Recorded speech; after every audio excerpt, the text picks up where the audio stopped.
Hi there. Hello and welcome to the Critic and the Fan podcast. I'm David the Critic. And I'm Adam the Fan. And today we're talking about the 1992 Chuck Norris movie, Sidekicks. Yes, now to start this episode off, we have to dedicate this episode to Chuck Norris. He was a real-life hero, Walker, Texas Ranger, martial arts expert, 7-time karate world champion, awesome movie star. I think he's the only human being that's ever been bit by a rattlesnake, and the rattlesnake died. You know your Chuck Norris facts. Yeah. Awesome guy. We can't say enough about him. He was in this film. I think it's one of his best. It's also, to be honest here, it's the really only Chuck Norris film I've seen other than Game of Death. Now, Game of Death was actually a Bruce Lee film. But yeah, because what I love about Chuck Norris is he's always ready to give you a show. He's never dull or boring, and he believes in everybody. Awesome guy. We'll definitely miss him. Okay, now, here's my thoughts on the movie. Before we go into those, though, I'm going to go into some trivia stuff here, which is pretty interesting. Sorry, I got ahead of you. No, it's okay. No, main reason why I chose this movie is it's one of those movies that reminds me of other movies. And that movie is Karate Kid. Sidekicks is a lot like Karate Kid. You have a single parent, you have a kid that gets bullied, wants to know martial arts, you have an old martial arts guru training him. I mean, it's a lot like, it's pretty much the Karate Kid. Like, what is this? But the reason why this movie came to fruition, you know, like how it got made, was mainly because Chuck Norris pitches this idea to Texas businessman Mattress Mac. Now, if any of our local viewers are watching, they'll know who Mattress Mac is. Mm. Yeah, he runs Gallery Furniture, rich businessman, awesome guy. Basically, Chuck Norris comes to him with this idea, hey, let's make a movie that'll get kids interested in martial arts. And Jim McVale says, you know what, that's not a bad idea. So he decides to produce the film. And the cool thing about this movie, it's one of my favorite things about it, is it's actually shot in the city of Houston. It shows another side of Houston, the gorgeous part of Houston, we should say. Downtown Westheimer area. No, it just shows all different places in Houston. And this movie it's a bit of a time capsule. When you watch it, you really feel like you're in 1992. Mm-hmm. And not to get too far away here, but the critic, he wrote really good notes on this, so I'd love to hear him, David. Okay. See, this is a cross between like the Karate Kid and The Secret Life of Walter Mitty, right? Yeah. For those who don't know, that was a 1947 movie, you know, which they remade with Ben Stiller a while ago. Mm-hmm. But a timid guy who daydreams to escape their abusive relationships in his life. Now, what I like about this version is they basically transplant that concept and update it for a younger audience. Yeah. What do you think of that? I think it's fantastic because this was always intended to be a film for kids. And I was a kid when it came out. I was like 8 years old. And I loved it. It got me excited about martial arts. Yeah, now where the original movie was mostly just comedy and slapstick, this has a slightly more serious tone. Yeah, and it's cool thing is it's still held up with other films. There was a lot of films like this being made at the time, like Teenage Mutant Ninja Turtles. That was another karate movie, right? And Street Fighter, the video game, was popular, and then Mortal Kombat came and changed the game. Right. Became its own franchise. Well, but Sidekicks, though, it fits in there with all these 90s martial art movies. Yeah, you're right. I didn't even think about that. Yeah. Now, what's interesting, it's really about maladaptive daydreaming. Now, let me explain. See, a lot of the time, that's a coping mechanism for people who are just having a hard time in life, with their circumstances, or just mentally. Mm-hmm. In this case, you got a kid who's being bullied at school, doesn't have a whole lot of friends, he's asthmatic, and just feels, in general, just feels like a weakling. Yeah. So, and basically he retreats into this little power fantasy where he gets to battle alongside Chuck Norris. Yeah. Right. In other words, he is the living embodiment of everything he wishes he could be. Yeah. I think that was a really interesting idea. It was, and a lot of these flashbacks and these fantasies are they're reminiscent of films that Chuck Norris had done previously. Mm-hmm. So it's like iconic scenes where he rises up from the water with machine gun. There's that in there. Uh-huh. There's a Western in there, thrown in there. My personal favorite, there's one where they play like city guys, and that one was just kind of like all over the place. But they're silly and they're funny, but they make the movie work. They do. Chemistry is great between Jonathan Brandis and Chuck Norris, I gotta say. Now, where you might think, oh, that's just stereotypical crap, it's not. You got to remember, he's just a young boy. He's trying to figure out adulthood. Yeah. That's why he lives up to like I said, stereotypical fantasies where he's taking out dozens of bad guys one at a time. Yeah. And saving the damsel in distress. Yeah. I think they got away with that because he's so young. Yeah, in this movie, you got to think about it. It's 1992, and damsel in distress was still the thing then. Mm-hmm. And I'm talking about a video game again, but Super Mario, saving the princess, that's always been a thing.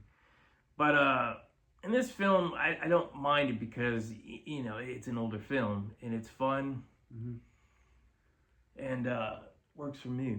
Like I said, that would be the idea, idea, a 13-year-old or 14-year-old boy's idea of masculinity. That's what I thought was interesting. Yeah, because, guys, they're always trying to impress women. Yeah, he's right at that age where he's starting to do that. Yeah. Like I mentioned before, this is all a Barry transitioning into adulthood, but what I couldn't figure out at first is why his father didn't play more of a role in that. What do you think of that? I think that his father was excellent. His father they decided to do like a romance story with his father and his teacher, Barry's teacher. Yeah, that's right. Wonderful actress, real pretty. And that's how he meets the martial arts master that trains him in this. Yeah, that's right.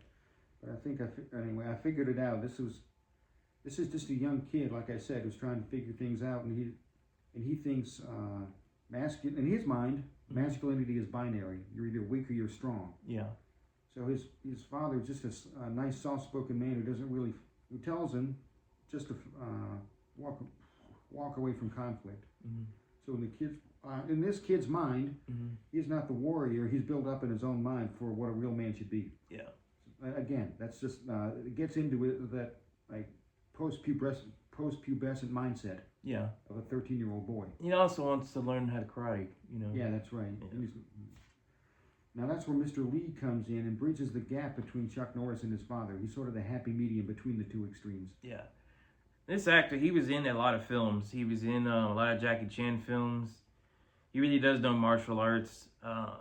Funny, he's charming. He really makes this movie way better.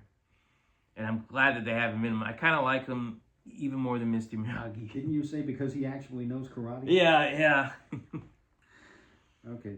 He's the one who teaches him to stop daydreaming and live in the real world. That's what I really liked about it, even more than the relationship that Danny had with Miyagi. Yeah. So that was a really interesting touch. Yeah. He's basically a substitute father figure. Yeah. He's getting the strength and discipline he needs from a real karate master. But unlike Chuck Norris, in his fantasies, he's someone he can actually interact with. Yeah. In other words, he's getting this kid out of his dream world and into reality. Yeah. I especially like the John Kreese wannabe named Kelly Stone, played by the great Joe Piscopo of early SNL fame. Mm-hmm. He's basically an alpha male prick who just uses karate to inflate his own ego. Yeah. I feel like he sort of steals the show in this movie.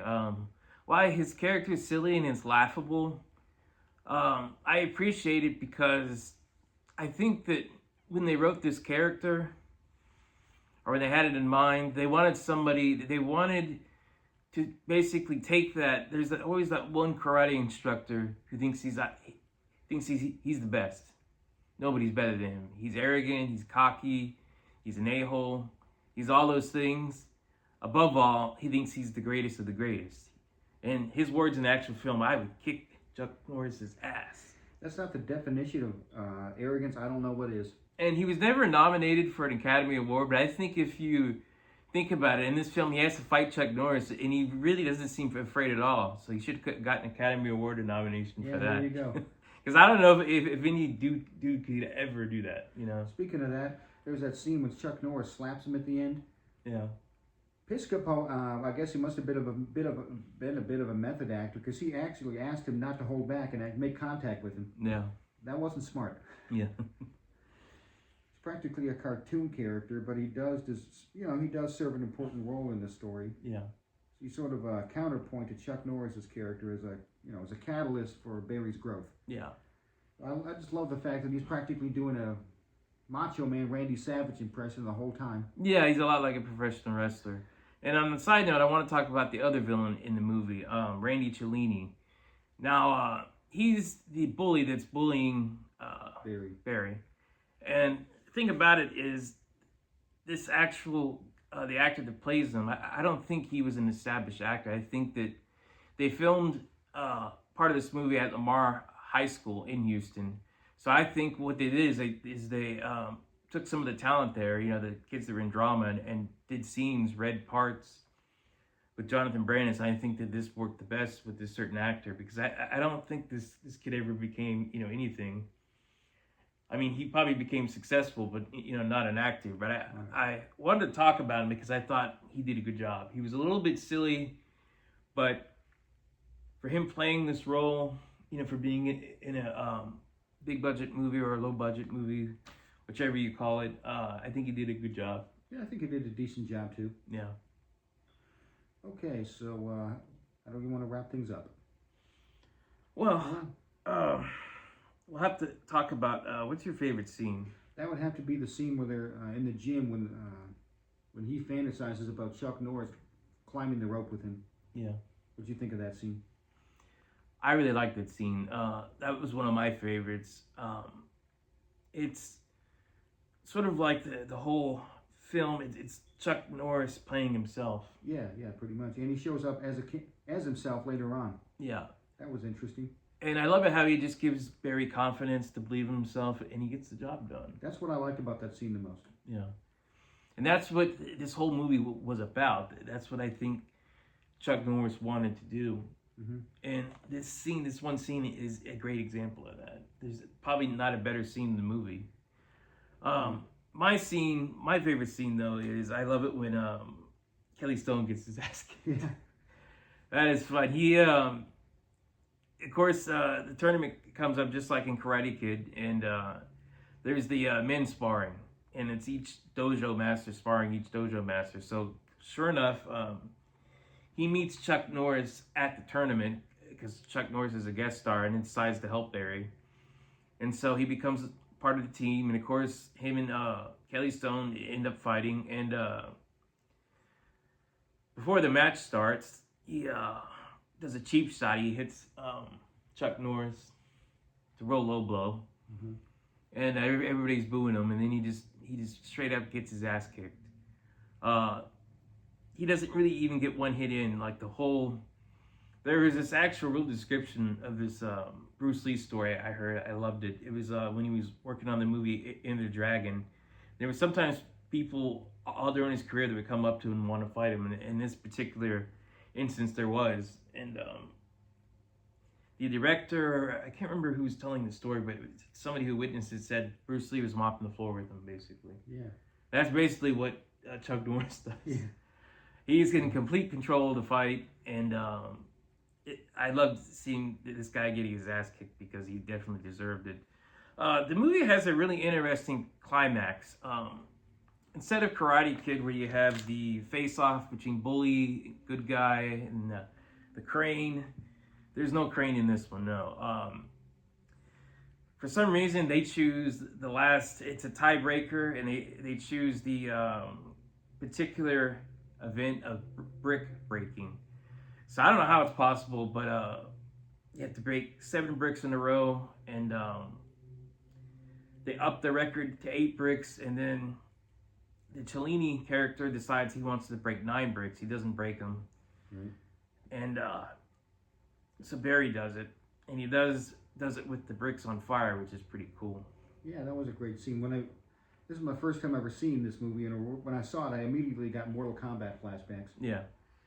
A bit theatrical, but overall, it ends, and it gets to a point to where Barry doesn't necessarily need the Chuck Norris fantasy anymore because he's already lived it. Mm-hmm. And this other kid finds this magazine that Barry has throughout the whole movie. It's a black belt magazine with Chuck Norris on the cover, and it sort of ends.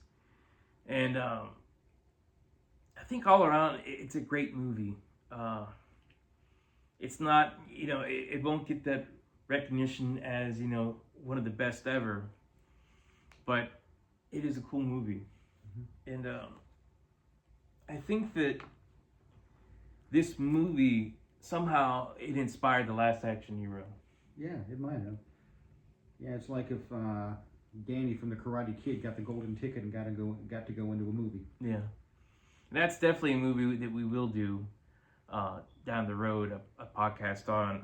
Our next podcast is going to be about Terminator 1 and 2. We both love those movies to death. Yeah. And considering it's May now, so we can't wait to get that one to you. That pretty much sums it up, David. Okay, well, I hope you enjoyed the podcast. And please hit like and subscribe if you like any more. If you have any more comments, trivia about the movie, we'd love to hear about them. Thanks.